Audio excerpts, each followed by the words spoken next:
पूरी तरह स्वस्थ मणिमाला बांस के घर की रस्सी को खींचते हुए उस आदमी के पास पहुंचती है। फिर जतिन उसे अपने बांस के घर में उठाकर बचा लेता है।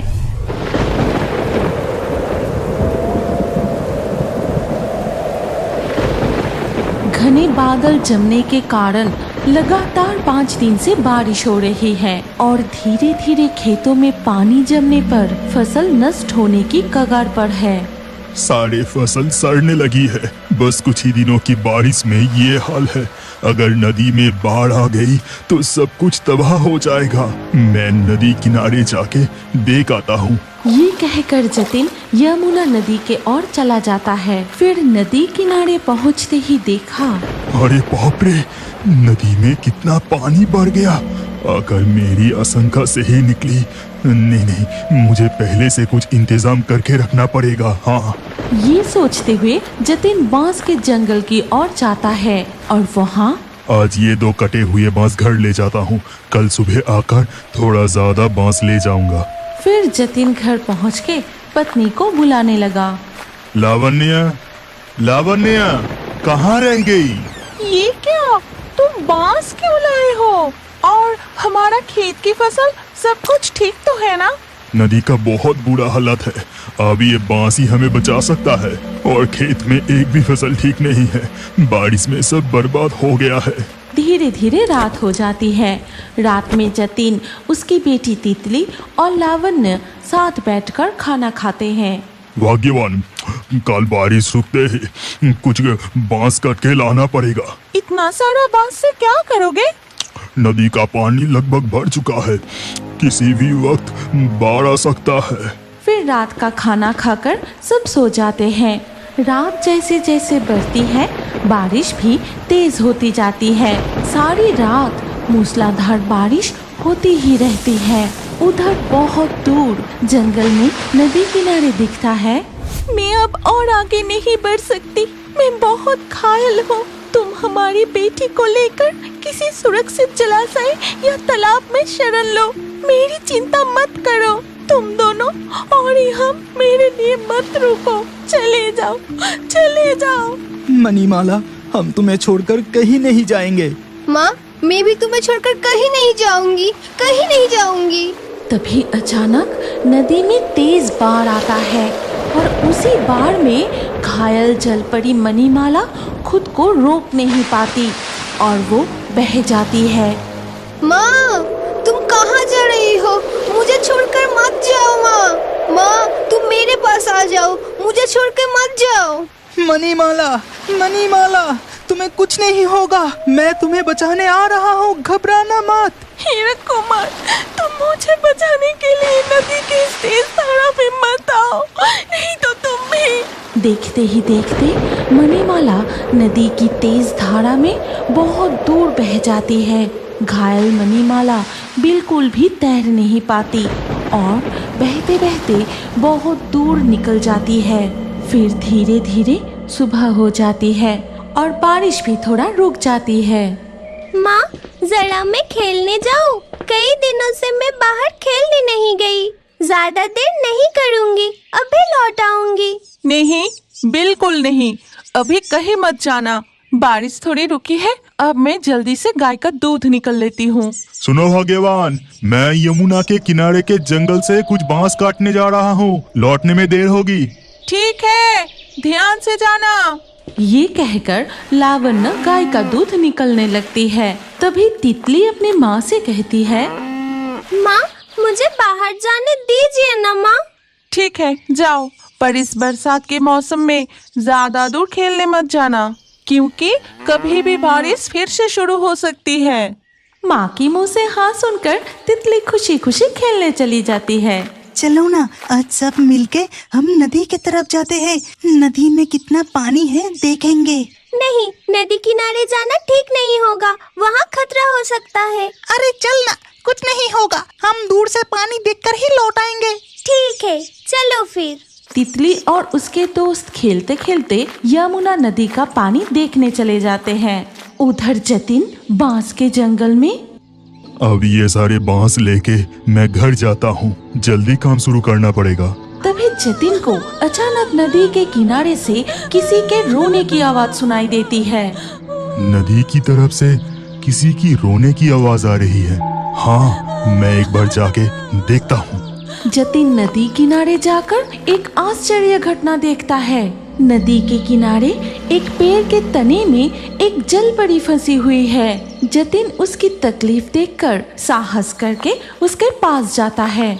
जलपरी, तुम्हें तो चोट लगी है और तुम यहाँ आई कैसे? बाढ़ की तेज धारा में बहकर मैं अपने परिवार से बिछड़ गई हूँ। अब मुझसे और सहा नहीं जा रहा। लगता है अब मैं मर जाऊंगी। तुम चिंता मत करो जलपरी, मैं तुम्हारी सेवा करूँगा। तुम बिल्कुल ठीक हो जाओगी। ये कहकर जतिन सबकी नजरों से छिपाकर जलपरी को अपने घर ले आता है। फिर उसे पानी के टंकी में रखकर पत्नी को बुलाता है। लावण्य, लावण्य, जल्दी से जड़ी बूटी का पात्र यहाँ ले आओ। क्या हुआ जी? रुको, मैं अभी आती हूँ। लावण्य जड़ी बूटी ले आते ही जतिन उसे जलपरी के बारे में सब कुछ बताता है। फिर लावण्य बहुत प्यार से जलपरी मणिमाला की घाव पर जड़ी बूटी लगाती है। अब मैं जल्दी से वो सारे बांस ले आता हूँ। ये कहकर जतिन कटे हुए बांस घर ले आता है और सारे बांस वो अपने आंगन में रख देता है। फिर धीरे धीरे घने बादल जमकर मूसलाधार बारिश शुरू हो जाती है। सब कुछ तैयारी हो चुका है, अब मैं जल्दी से काम शुरू कर देता हूँ। ये कहकर जतिन अपना काम शुरू करता है। उसी समय तितली भीगती हुई दौड़कर घर आती है और ये देखकर उसकी माँ उसे बहुत डांटती है। मैंने तुझे कितनी बार मना किया था, कहा था जल्दी घर लौट आना, नहीं तो बारिश में भीग जाएगी। कहो, अगर तुम मुझे नहीं डांटोगे तो मैं एक बात बताऊंगी। क्या बात है? ठीक है, बोल, नहीं डांटूंगी। पता है माँ, हम सब दोस्त मिलके नदी किनारे गए थे जहाँ कोई नहीं जाता।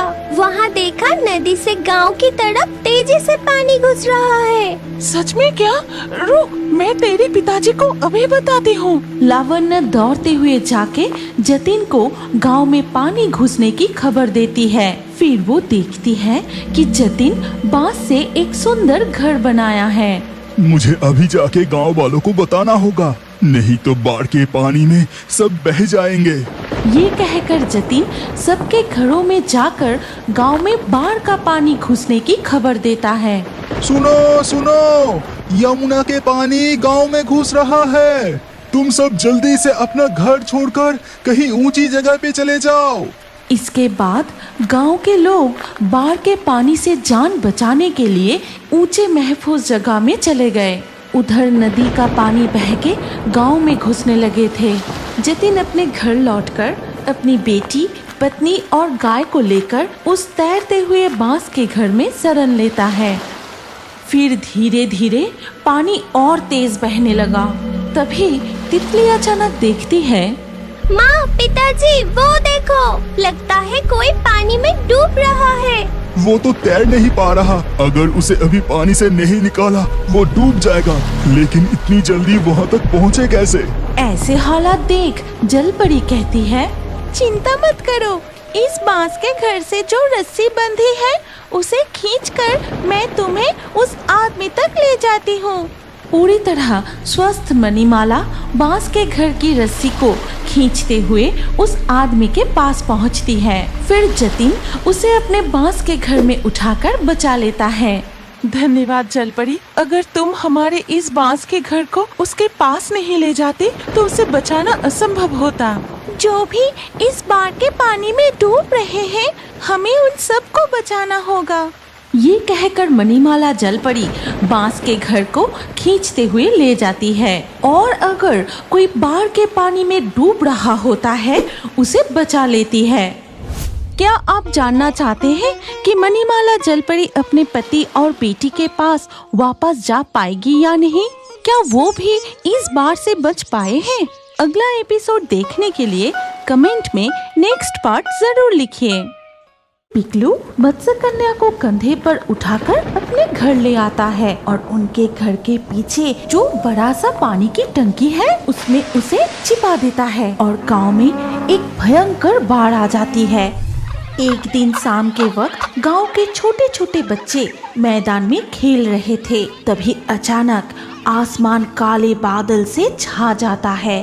तब तितली कहती है, चलो जल्दी से घर चलते हैं। देखो आसमान काले बादलों से छा गया है, लगता है अभी बारिश होने वाली है। अरे रुको, थोड़ी देर और खेलते हैं, अभी तो बारिश शुरू भी नहीं हुई है। ये कहते हुए वो फिर से खेलना शुरू कर देते हैं और उसी समय बारिश शुरू हो जाती है। ए पिकलू भैया, बारिश शुरू हो गए हैं, अब तो घर चलो, नहीं तो मेरी माँ बहुत डांटेगी। डरपोक कहीं का, तुम सब घर जाओ, मैं नदी के किनारे जाता हूँ। इस बारिश में बहुत सारी मछलियाँ मिलेगी, मैं जाके मछलियाँ पकड़ूंगा। तुम में से मेरे साथ कोई चलोगे? लेकिन कोई भी उसके साथ जाने के लिए राजी नहीं होता और सब अपने अपने घर लौट जाते हैं। और पिकलू नदी किनारे जाकर मजे से मछलियाँ पकड़ने लगा। धीरे धीरे बारिश की धारा और तेज हो गई। ऐसे मूसलाधार बारिश में भी पिकलू घर नहीं लौटता। तब उसके माता पिता बहुत चिंतित हो जाते हैं। सुनते हो, पिकलू अब तक घर नहीं लौटा, इतनी तेज बारिश में कहाँ गया होगा? मुझे कुछ नहीं पता, तुम तो हमेशा उसे अपने सिर पर रखते हो।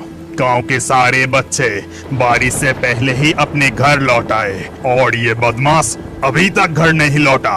घर लौटते ही आज उसे अच्छे से सबक सिखाऊंगा। तभी पिकलू मछलियाँ हाथ में लिए भीगता हुआ घर लौट आता है। ये देखो माँ, मैंने कितने सारी मछलियाँ पकड़ी है। पिकलू को देखकर उसके पिता उसे बहुत डांटते हैं। फिर रात गुजर के जब सुबह हो जाता है तब बारिश भी रुक गया था। इस समय गांव के सभी लोग अपने अपने घर की छत ठीक कर रहे थे और कुछ लोग गांव में बाढ़ आने की डर से पहले से ही खाना मौजूद करके रख रहे थे। उस समय अनंत भी अपने घर की छत ठीक कर रहा था। तभी, क्या भाई अनंत, ठीक ठाक से घर के छत ढक रहे हो ना? याद है पिछले साल बाढ़ के समय क्या हाल हुआ था? हाँ भाई हराधन, वही चिंता है। अगर घर के छत उड़ गए तो छोटे छोटे बच्चे को लेकर कहाँ जाऊंगा, भगवान जाने क्या होगा। और हाँ, ज्यादा करके खाना जमा करके रखना, ठीक है? अब मैं चलता हूँ। ये कहकर कमलेश वहाँ से चला जाता है। शाम से फिर मूसलाधार बारिश शुरू हो जाती है। लगातार 2 दिन तक बारिश होती रहती है। इसके साथ तेज तूफान और लगातार बिजली गरजने लगी। फिर धीरे धीरे नदी का पानी गांव में घुसने लगता है। नदी का पानी गांव में घुसने लगा है और उसके साथ जरूर मछलियाँ भी आ रही होगी। अगर मैं नदी के किनारे जाऊं तो आज तो मुझे बहुत सारी मछलियाँ मिलेगी। कैसे भी करके आज मैं जरूर नदी के किनारे जाऊंगा। ये कहकर पिकलू अपने माता पिता की नजर बचाकर बारिश में ही मछली पकड़ने निकल पड़ता है। और इस बीच नदी में तेज बहाव है।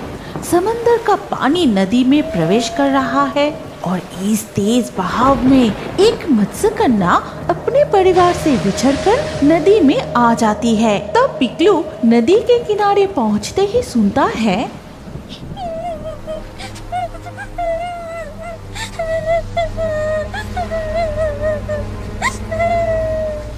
ये क्या, इतनी बारिश में यहाँ कौन रो रही है? फिर पिकलू इधर उधर देखता है। तभी उसे नजर आया कि नदी किनारे एक अजीब दिखने वाली लड़की बैठकर रो रही है, जिसका ऊपरी हिस्सा इंसान जैसा और नीचे का हिस्सा मछली की पूंछ जैसा। पिकलू तुरंत उसके पास जाकर कहता है, तुम कौन हो? ऐसी हालात में तुम यहाँ बैठ के रो क्यों रही हो? मैं एक मत्स्यकन्या हूँ। पानी के तेज बहाव के कारण मैं अपने परिवार से बिछड़कर यहाँ आ गई हूँ। मुझे बहुत डर लग रहा है। मेरे माता पिता कहाँ गए? मुझे उनके पास जाना है। मत्स्यकन्या, तुम डरना मत, तुम अपने माता पिता के पास जरूर लौट जाओगी। लेकिन अगर तुम यहाँ रहोगे तो खूंखार जंतु जानवर तुम पर आक्रमण कर सकता है, और अगर गांव के किसी ने तुम्हें देख लिया तब तो और मुसीबत हो जाएगी। तुम मेरे साथ मेरे घर चलो, जब नदी का बाढ़ कम हो जाएगा तब मैं तुम्हें फिर नदी में छोड़ जाऊंगा। लेकिन मैं तो पानी के बिना नहीं रह सकती। चिंता मत करो मत्स्य कन्या, मैं तुम्हारे रहने का सारे इंतजाम कर दूंगा। फिर पिकलू मत्स्य कन्या को कंधे पर उठाकर अपने घर ले आता है और उनके घर के पीछे जो बड़ा सा पानी की टंकी है उसमें उसे छिपा देता है। मत्स्य कन्या, तुम यहाँ आराम से रहो, तुम्हें कोई खतरा नहीं है। मैं समय समय पर तुम्हें खाना देकर जाऊंगा। ये कहकर पिकलू वहाँ से चला जाता है। हर दिन बारिश की मात्रा बढ़ती ही जाती है और गांव में एक भयंकर बाढ़ आ जाती है। पूरा गांव उस बाढ़ के पानी में डूब जाता है। धीरे धीरे लोगों के घरों में जमा खाना भी खत्म हो जाता है। ऐसे ही एक दिन मत्स्य कन्या, ओ मत्स्य कन्या, बाहर आओ, मैं तुम्हारे लिए खाना लाया हूँ। पिकलू की आवाज सुनकर मत्स्य कन्या पानी से बाहर आती है। आज सिर्फ इतना ही खाना ला पाया हूँ। बाढ़ के कारण जो खाना संचय करके रखे थे वो सारे खाना खत्म हो गया। अब हम लोग क्या खाएंगे कुछ भी पता नहीं। पिकलू की बात सुनकर मत्स्य कन्या उदास हो जाती है। फिर वो कहती है, चिंता मत करो दोस्त, तुम घर जाकर देखो वहाँ तुम्हारे लिए क्या इंतजार कर रहा है। फिर पिकलू दौड़कर अपने घर जाके देखता है कि वहाँ बहुत सारे खाना रखा हुआ है। ये देखकर माँ, पिताजी, जल्दी आओ, आकर देखो तो सही।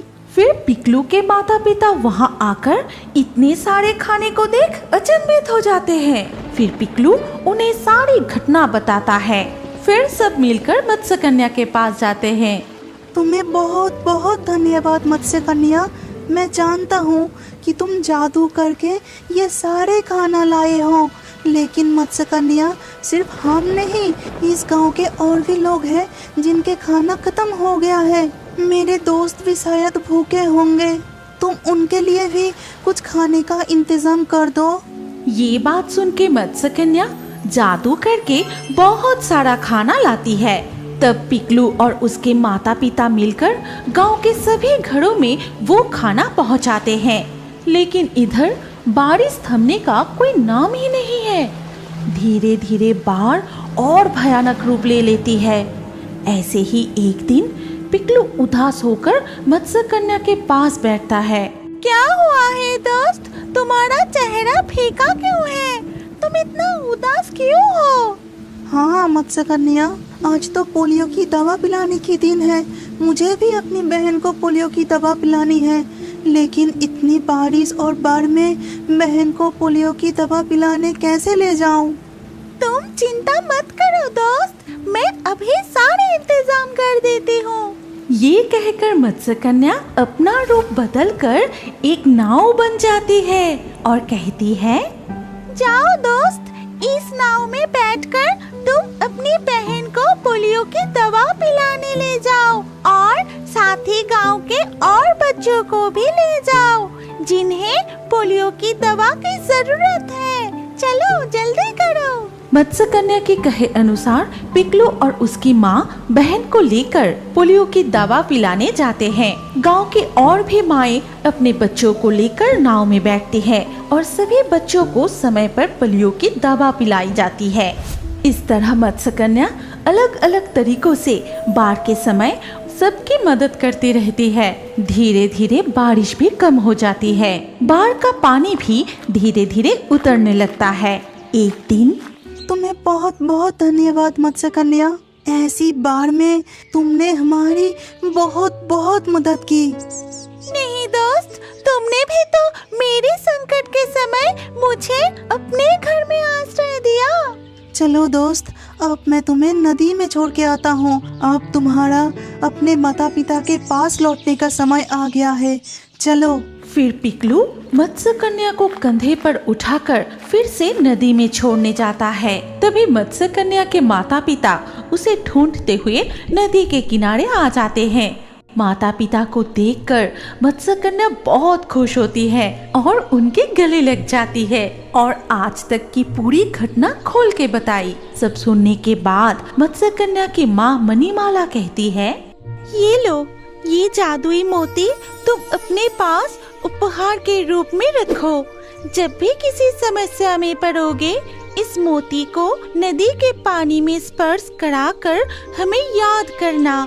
हम तुरंत तुम्हारे पास आ जाएंगे। मुझे इतने दिनों से अपने पास सुरक्षित रखने के लिए तुम्हें बहुत बहुत धन्यवाद दोस्त। अब हम चलते हैं। इसके बाद मत्स्यकन्या अपने माता पिता के साथ पानी में डुबकी लगा के वापस चली जाती है। फिर पिकलू जादुई मोती लेकर घर लौट आता है। बाढ़ का पानी कम हो जाता है और उनका गांव फिर से पहले की तरह जीवित हो उठता है। किसान खेतों में धान की बुआई करते हैं। गाय और बकरियां नए उगे हुए घासों की जमीन पर घूमते हैं और पिकलू अपने माता पिता के साथ सुख शांति से रहने लगते हैं। क्या अब बड़े होकर भी कार्टून देखना पसंद करते हैं? तो अपना नाम कमेंट करें और हमारे पिछले वीडियो से लाकी ड्रॉ में चुने गए नाम हैं गौरी, रियांश, रहीमा, मिथिलेश, कस्तूरी, रितु, मीना, रितिका, दिशा, नवीन, शिवन्या, ताराचांद, मयूर, रुचि, राम। जिन दर्शकों ने हमारे चैनल को सब्सक्राइब करके फिर कमेंट में अपना नाम लिखा, हमारे अगले वीडियो में उन्हीं के नाम चुने जाएंगे। इसीलिए रियोबर्ड्स हिंदी यूट्यूब चैनल को जरूर सब्सक्राइब करें और स्क्रीन पर आई हमारी अगली कहानी भी देखें। उसमें भी आपका नाम हो सकता है। अगर नाम नहीं आया तो अगले वीडियो में आपका नाम लिख दीजिए। सोच क्या रहे हैं? जल्दी से क्लिक करके देखिए।